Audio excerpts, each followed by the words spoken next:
Barangay Santo Cristo, narito na ang ating konsehala. Walang iba kung hindi si Arlene Villamayor Garces.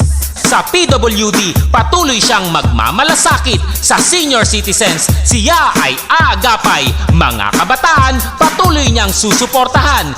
Yan si Konsehal Arlene Villamayor Garces.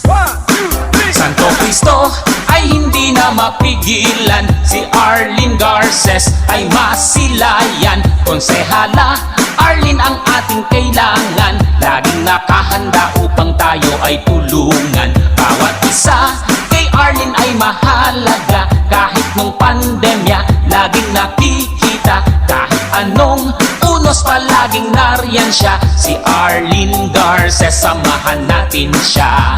Arlene Villamayor Garces, nandito na, ating samahan siya. Arlene Villamayor Garces, nandito na, ating samahan siya. Sa barangay ng Santo Cristo, si Arlene Garces ating iboto. Mabuting tao at merong prinsipyo, kinagigiliwan pa siya ng mga tao. Konsehal Arlene, kailangan natin. Konsehal Arlene, tutulong sa atin. Di maiiwan ang ating barangay pag si Arlene Garces ang ating konsehal. Arlene Villamayor Garces, nandito na, ating samahan siya.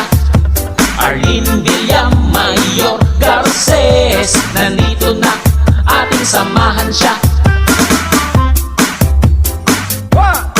Santo Cristo ay hindi na mapigilan, si Arlene Garces ay masilayan. Konsehala Arlene ang ating kailangan, laging nakahanda upang tayo ay tulungan. Bawat isa kay Arlene ay mahalaga, kahit nung pandemya laging nakikita. Kahit anong unos palaging nariyan siya, si Arlene Garces, samahan natin siya.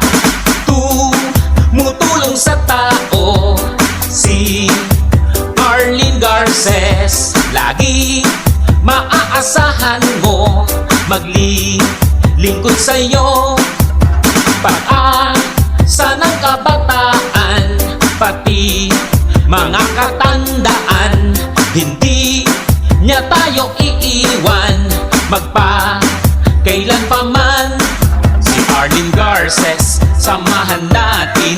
Si Arlene Garces, piliin natin. Mga benepisyo, di na mabibitin. May malasakit sa tao, tayo'y uunahin. May malasakit sa tao, tayo'y uunahin. May malasakit sa tao,